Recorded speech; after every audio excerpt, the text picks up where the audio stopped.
Flood forecasting division FFD के मुताबिक दरियाए सिंध और चनाब के मुख्तलिफ मकामात पर निचले दर्जे का सैलाब रिकॉर्ड किया गया है। दरियाए चनाब में हेड मराला और कादराबाद पर पानी की सतह में तेजी से इजाफा हुआ, जहां आमदो इखराज के आदाद शुमार खतरे की निशानदेही कर रहे हैं। इसी तरह दरियाए सिंध पर तरबेला, कालाबाग, चश्मा, तोनसा और गुड्डू बैराज पर भी पानी की सतह बुलंद हो चुकी है। मुतलका हुक्काम ने करीबी आबादियों को मोहतात रहने और किसी भी मुमकिन सूरत हाल से निपटने के लिए तैयार रहने की हिदायत जारी कर दी है। FFD ने खबरदार किया है कि अगर बारिशों का सिलसिला जारी रहा तो निचले दर्जे का सैलाब दरमियाने दर्जे में भी तब्दील हो सकता है।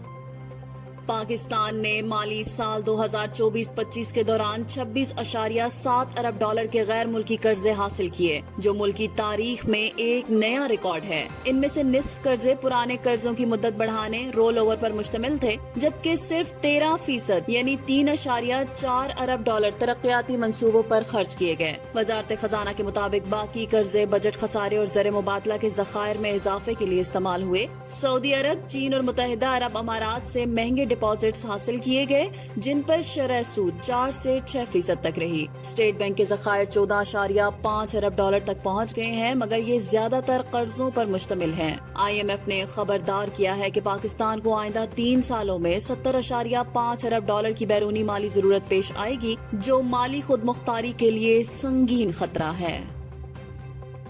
सदर आसिफ अली जरदारी और वजीर आजम शहबाज शरीफ ने मुल्क में हालिया बारिशों और सैलाब से मुतासरा अफराद को हर मुमकिन इमदाद और बहाली की सहूलियात फराहम करने की हिदायत की है। दोनों रहनुमाओं ने अपने अलग अलग बयानात में मुतलका इदारों को हिदायत की कि वो मुतासरा इलाकों में इमदादी कार्रवाइयाँ तेज करें और रिलीफ के अमल में किसी किस्म की कोताही न बरती जाए। उन्होंने मुल्क के मुख्तलिफ हिस्सों में बारिशों और सैलाब के बाइस कीमती जानों के ज़िया पर गहरे दुख और अफसोस का इजहार किया और मुतासरा खानदानों से हमदर्दी का इजहार किया। वजीर आजम शहबाज शरीफ ने national disaster management authority NDMA को हिदायत की है कि वो सूबाई हुकूमतों और दीगर मुतलका महकमों के साथ मुसलसल राब्ते में रहकर तमाम जरूरी सहूलियात की फरहमी को यकीनी बनाए। वजीर आजम ने मुतलका इदारों को हिदायत की है कि मुतासरीन तक फौरी रिलीफ पहुंचाया जाए और आइंदा दिनों में मुमकिना किसी भी हंगामी सूरत हाल से निपटने के लिए तमाम तैयारियां मुकम्मल रखी जाएं। उन्होंने नेशनल हाईवे अथॉरिटी और फ्रंटियर वर्क्स ऑर्गेनाइजेशन को सैलाब से मुतासरा शाहराहों और सड़कों की बहाली का काम तेज करने की भी हिदायत की है।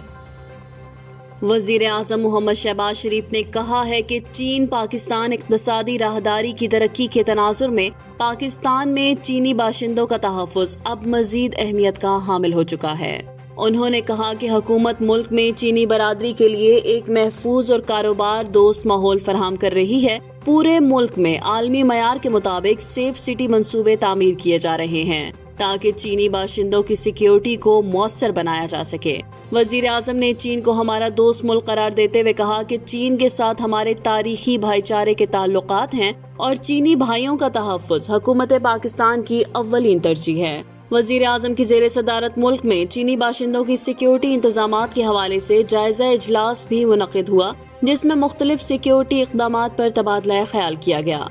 वजीर आजम ने कहा कि चीन पाकिस्तान इक़्तिसादी राहदारी पाकिस्तान और चीन का इंतहाई अहम मुश्तरका मंसूबा है, जो अब अपने दूसरे मरहले में दाखिल हो रहा है, जिसमें दोनों मुमालिक के दरमियान बिजनेस टू बिजनेस तर्ज पर मामलात तय किए जाएंगे।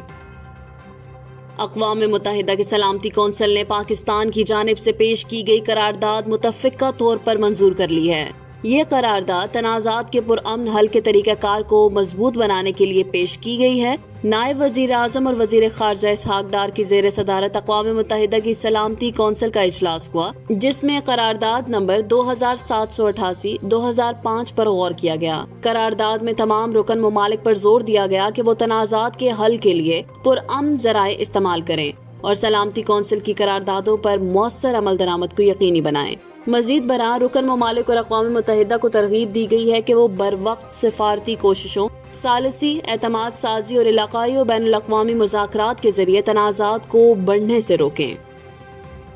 चीफ जस्टिस याहिया अफरीदी ने मुकदमात की दर्जाबंदी में ताख़ीर पर गहरी तशवीश का इजहार किया है। सुप्रीम कोर्ट में उनकी ज़ेर सदारत अदालती इस्लाहात पर 5वां सेशन मुनक़्क़िद हुआ, जिसमें इस्लाहात पर अमल दरामद का तफसीली जायजा लिया गया।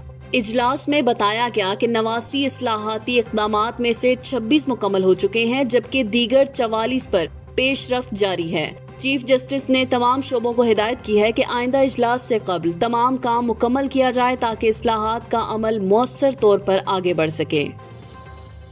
قومی اسمبلی کی پبلک اکاؤنٹس کمیٹی کے چیئرمین جنید اکبر خان کی زیر صدارت اجلاس میں وزارت توانائی سے متعلق آڈٹ اعتراضات کا تفصیلی جائزہ لیا گیا۔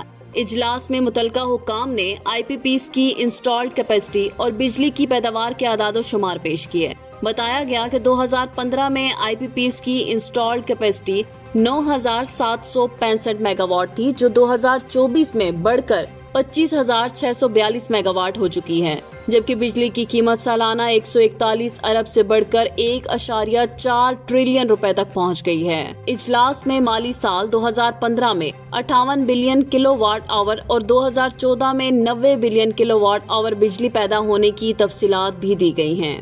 کمیٹی کے ارکان نے بجلی کی قیمتوں اور گنے کے پھوگ سے بجلی کی پیداوار پر سوالات اٹھائے، جہاں سی پی پی اے حکام نے کہا کہ گنے کے پھوگ سے بجلی کی پیداوار بینچ مارک سے زیادہ رہی ہے۔ ڈھاکہ میں کھیلے گئے دوسرے T20 میچ میں بنگلہ دیش نے پاکستان کو 8 رن سے شکست دے کر 3 میچوں کی سیریز میں 0-2 کی فیصلہ کن برتری حاصل کر لی۔ 134 رنز کے ہدف کے تعاقب میں پاکستانی ٹیم 125 رنز پر آؤٹ ہو گئی۔ فہیم اشرف نے شاندار 51 رنز بنائے مگر ٹیم کو کامیابی نہ دلا سکے۔ بنگلہ دیش کی جانب سے جاکر علی نے 55 اور مہدی حسن نے 33 رنز کی اہم اننگز کھیلی۔ پاکستان کے احمد دانیال، سلمان مرزا اور عباس آفریدی نے 2 وکٹیں حاصل کی۔